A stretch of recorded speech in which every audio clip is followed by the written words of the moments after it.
आपको क्या करना है, इसको ज़्यादा वोल्टेज की सप्लाई नहीं प्रोवाइड करनी है, 4 और 6 मैक्सिमम वोल्टेज आपको सप्लाई करना है इलेक्ट्रोमैग्नेट को, ठीक है। अब उसके बाद देखो आपको क्या करना है, ये आपके दो बैच है जो इसके साथ दिए गए हैं, और इस इलेक्ट्रोमैग्नेट की जो वायर से आपको डिस्टेंस रखनी है वो 2-3 mm के आसपास रखनी है, ठीक है। ज़्यादा डिस्टेंस बहुत ज़्यादा नहीं रखनी है, बहुत ज़्यादा कम भी नहीं रखनी है, क्योंकि इलेक्ट्रोमैग्नेट से वायर या तो चिपक जाएगा फिर, है ना, और बहुत ज़्यादा दूरी पर होगा तो वाइब्रेट सही से नहीं होंगे। तो आपको एक जो लेंथ रखनी है उसकी बीच की गैप जो रखना है वो बहुत स्मॉल रखना है ना, उसके हिसाब से करना है। उसके बाद देखो क्या होगा, अब मेरे को क्या करना है, इस हैंगर पे, इस हैंगर जो मेरे पास जो वेट है, देखो सबसे पहले वेट देखो आप, ये जो वेट है, एक वेट का जो वेट है आपका वो है 500 ग्राम्स, ठीक है। इसका भी वेट 500 ग्राम्स, और जो हैंगर है वो हैंगर भी आपका जो इसका अपना वेट है हैंगर का वो भी आपका 500 ग्राम्स है। तो आप क्या करोगे, सबसे पहले इस हैंगर पे एटलीस्ट 2000 ग्राम्स मतलब 2 किलो के आसपास आप वजन इस पर हैंग करोगे, ठीक है। जैसे मैंने 3 वेट प्लस एक हैंगर इससे वेट हैंग कर दिया, ठीक है। तो ये टोटल जो वेट है आपका 2000 ग्राम हो गया है, ठीक है। उसके बाद अब इस वायर में टेंशन आ गया है, अब आपको क्या करना है, मैं इसको जैसे ऑन करूँगा और ये जो बैच है आपके, इस बैच को कम्प्लीटली पहले आप क्लोज रखोगे, ठीक है। सबसे पहले बिल्कुल क्लोज रखोगे, उसके बाद इसको धीरे धीरे आउटवर्ड पोजीशन पे लेके जाओगे, मतलब एक दूसरे से दूर लेके जाओगे, जैसे मैं लेके जा रहा हूँ देखो। और जहाँ पे आपको लगता है कि इस वायर में सबसे मैक्सिमम वाइब्रेट हो रही है उस पोजीशन पे आपको होल्ड करना है, ठीक है। जैसे मैं देखो बढ़ा रहा हूँ इसकी स्पीड को, इसके गैप को, देखो अभी वाइब्रेट कर रहा है, ये वाइब्रेट कर रहा है। तो आपको क्या करना है, जहाँ पे इसके मैक्सिमम वाइब्रेट होंगे उस पोजीशन पे रोकना है दोनों बैच, और इन दोनों बैच की डिस्टेंस आपको मेजर करनी है, ठीक है। इन दोनों बैचेज की डिस्टेंस आपको मेजर करनी है जब आप आउटवर्ड पोजीशन पे थे, ठीक है। एक डिस्टेंस आ गई। अब इसी वेट पर आपको वेट चेंज नहीं करना है, इसी वेट पर अभी तक तो हम क्लोज करके आउटवर्ड पोजीशन पे चल रहे थे, अब आप क्या करोगे, पहले से बिल्कुल वाइड रख लोगे। देखो दोनों जो बैच है आपके वो मैंने बिल्कुल वाइडली रख लिए हैं। उसके बाद आप क्या करोगे, इन दोनों को क्लोज करोगे, क्लोज करते जाओगे, ठीक है। और फिर से सेम जहाँ पे मैक्सिमम वाइब्रेट होंगे वहाँ पे आप इसकी दोबारा जो डिस्टेंस होगी बीच की बैचेस की वो मेजर करोगे। देखो मैं जैसे अब क्लोज लेके आ रहा हूँ, देखो दोनों को क्लोज लेके आ रहा हूँ, देखो ये फिर से कर रहा है, वाइब्रेट फिर से हो रहा है इसमें। तो आपको क्या करना है, जहाँ पे मैक्सिमम वाइब्रेट हो, ये मैक्सिमम वाइब्रेट हो रही है जैसे यहाँ पे, तो मैक्सिमम वाइब्रेट पे फिर से क्या करना है, दोनों बैचेस के बीच की डिस्टेंस आपको मेजर करनी है, ठीक है। अब आपके पास दो डिस्टेंस होंगी सेम वेट पे, सेम वेट पे दो, आपके पास दो डिस्टेंस होंगी, एक इनवर्ट केस में एक आउटवर्ड केस में, ठीक है।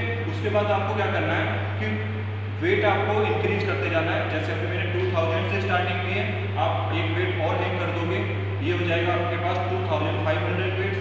उसके बाद एक और वेट कर दोगे, फिर एक और, मतलब आपको 3 और 4 रीडिंग्स लेनी है। अब देखो हम कैलकुलेशन के पार्ट में आते हैं, ठीक है। अब देखो कैलकुलेशन पार्ट में आपको सबसे पहले फार्मूला कौन सा यूज है वो देखना है। ये फ्रीक्वेंसी का फार्मूला है आपको F = 1/4L रूट में mg/m, एक कैपिटल M है और नीचे स्मॉल m है, ठीक है। अभी मैं बताऊंगा कौन सा क्या है, कौन सी क्या वैल्यू आपको रखनी है, ठीक है। देखो ये आपकी ऑब्जर्वेशन टेबल है। ऑब्जर्वेशन टेबल में लेंथ ऑफ द वायर जो अपने सॉफ्ट आयरन वायर्स में यूज किए उसकी टोटल लेंथ कितनी है, जो कि आपको ऑलरेडी गिवन होगी।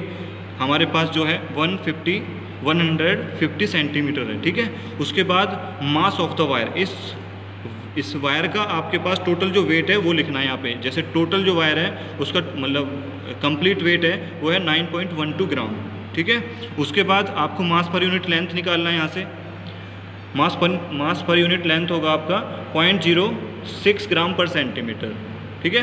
उसके बाद देखो इसमें ग्रेविटी जी की वैल्यू दे रखी है 980 सेंटीमीटर पर सेकेंड स्क्वायर और 9.8 मीटर पर सेकेंड स्क्वायर। तो आप अकॉर्डिंगली जो भी यूनिट यूज कर रहे हो उसके अकॉर्डिंग आपको वैल्यू यूज करनी है इसकी। उसके अब ये आपकी ऑब्जर्वेशन टेबल है। ऑब्जर्वेशन टेबल में देखो फर्स्ट कॉलम आपका है लोड वेट, आपने कितना वेट टोटल हैंग किया है विद हैंगर वो यहाँ पे लिखना है।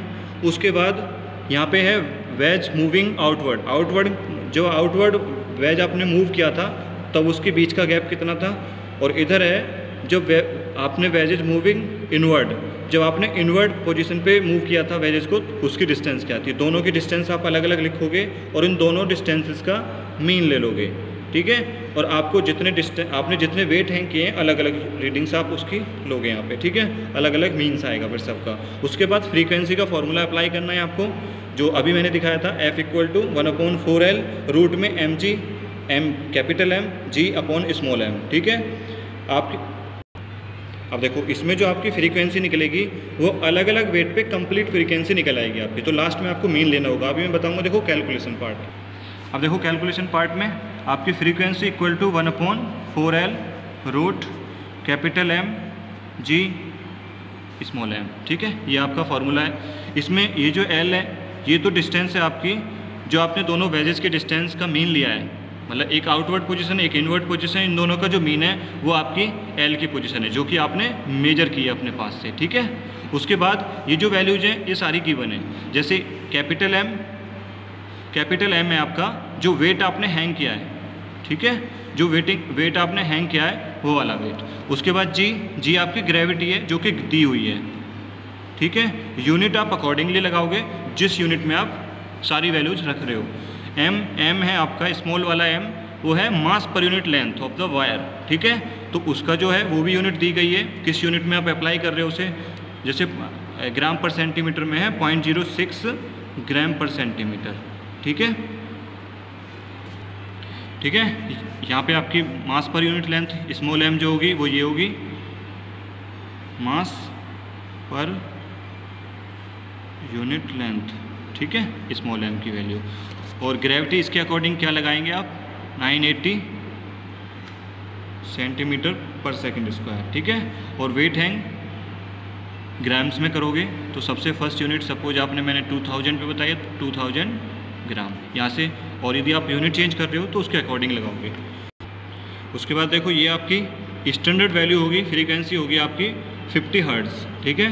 आपको इसके साथ कंपैरिजन करना है उसका, जो आपने थ्योरेटिकल वैल्यू निकाली है, और उसका परसेंटेज ऑफ एरर कैलकुलेट कर लोगे आप। तो आपका कितना परसेंटेज ऑफ एरर है वो यहाँ पे लिखोगे। ये आपका एक्सपेरिमेंट कंप्लीट हुआ सोनोमीटर का।